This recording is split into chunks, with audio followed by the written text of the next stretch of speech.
I'll just do the in-cab things again. What's yours? Okay, I'm going to get in the cab. I gotta do an extra one before. And I'm going to do a safe startup. So I'm going to check the seat belts, make sure no tears, no cuts. It's all the tie-down points up top, down there, over here, all secure, and it's securely belts in. I'm going to check all 4 mirrors are adjusted. I'm going to check that my windshield's clean, no chips, no cracks, no stickers blocking my view unless they're required, nothing on the dashboard. I'm going to get my heater all set for me. I'll make sure I'm in neutral. I'm going to start it up and check my gauges. So again, I'm starting it up. I'm checking my gauges, my oil pressure gauge. The pressure's building. I got about 25 pounds per square inch. My water temperature is in a safe zone, right about 180. That's its normal operating temperature. My voltmeter is at 14 volts. So it's a 12-volt system, so it's charging the battery. My air pressure is going to be between 100 and 140, but this runs right around 125 pounds per square inch. I'm going to blow my horn and my steering, no more than 10 degrees of play in the steering wheel, but in a 20-inch wheel, that works out to no more than 2 inches of play before the tires move on the pavement. I'm going to check my heater, my defroster, and my fan to make sure the heat's coming up to the windshield and to make sure that the heat is coming out for the driver. I'm going to turn down the fan. I'm going to check my windshield washers and my wipers. My windshield washers and my wipers to make sure they're working. And then I'll turn them off. Did I do my indicating lights? Check my indicating lights left and right. My 4-way flasher indicator lights. And I have to have the lights on to check the bright light indicator.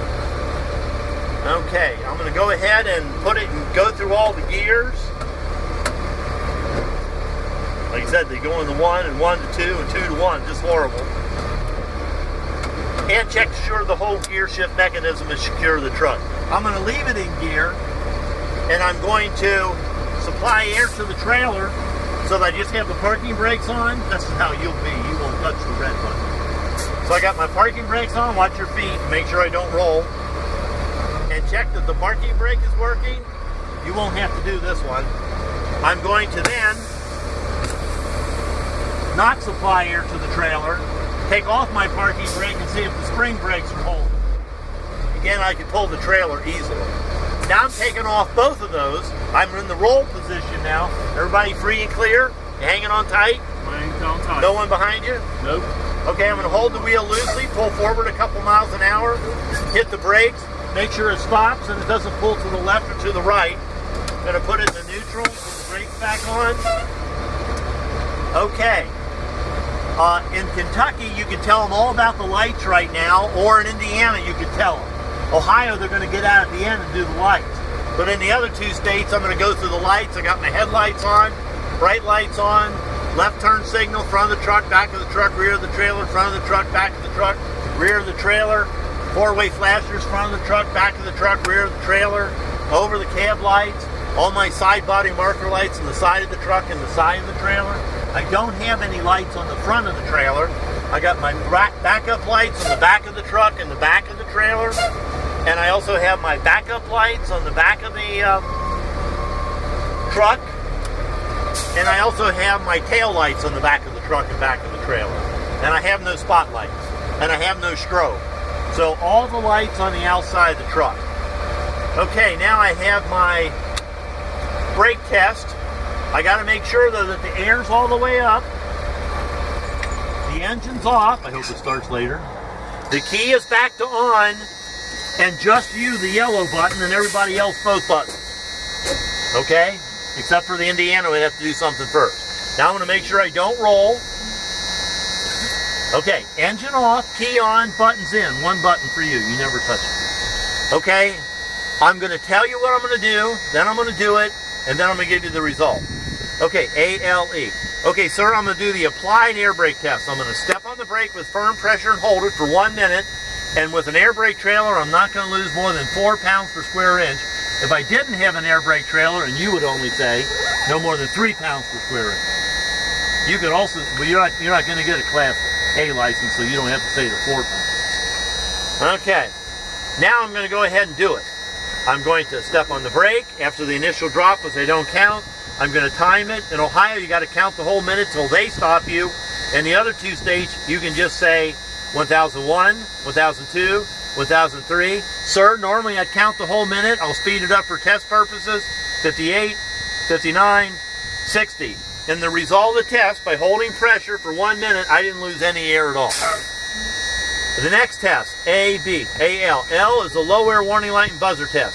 I'm going to fan the brake pedal down to approximately 60 pounds per square inch. With this older truck, I can't demonstrate a light and a buzzer. I can only demonstrate it with the light. For the buzzer to work, I have to have the engine running, but I can't do that for this test. So again, I'm going to show them where that is. I'm going to fan it down again, down to approximately 60. I'm going to make sure it stays on. Okay, the low air warning light is on. So it is working, and on this truck, it did come on right at 60 pounds per square inch. Next test, ALE. I'm going to do the emergency brake test. I'm going to fan the brake pedal down to approximately 20 to 40 pounds per square inch. Where is it? Where is it? And in. 20 to 40 pounds per square inch. And then the buttons will pop out. Now, you're not going to touch them. Automatic failure. Don't touch the buttons, but watch them. Don't worry about what the meter's doing here. Worry about that. Okay, between 20 and 40, they're going to come on.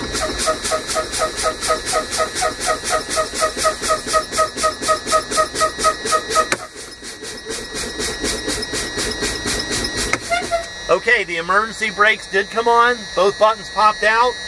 And on this truck, you said between 20 and 40. Sometimes it's a little lower, but don't say 18 or 16 or something. You said between 20 and 40. They came on about 22 pounds per square inch. So now I'm going to start it up because the next thing I'm going to do is drive. So while I'm thinking, I'm going to start it up, get the air building up. Okay, I did my belt. I did my mirrors. I did my windshield, my steering, my horn. One of the most missed things. I did my heater, defroster, through the gears, parking brakes, pulling forward and stopping, my indicating lights, my gauges, my wipers, my washers, all my lights. Okay, and if you were in Ohio, now you'd say, sir, if you would, get out of the truck and we'll do the lights. So you let him go to the front of the truck in Ohio, and you would put your lights on, put your bright lights on, show him the overhead lights, put your turn signal on. He may even be out there going like this in Ohio, you know? And then your four-way flasher. And then he'd walk to the back of the truck as he's looking at all your side body marker lights. You got to wait for him to get back there. And then go at the tail lights are already on. Turn signals. Other turn signal. Four-way flasher. And one of the most missed light is the brake light. Hold him for a few seconds so he can see him. He's got to look 4 different places. And then you could also put the backup lights on. And then, hopefully in Ohio, you'd be done within 30 minutes. You got to time yourself in Ohio. 20 minutes outside. Now, can you imagine how much better it is for him? He's doing a Class B, doesn't even have the trailer. Yeah. All that extra time you'd have. You gotta move. Piece of cake. Pizza cake? Pizza cake. Where you get that from?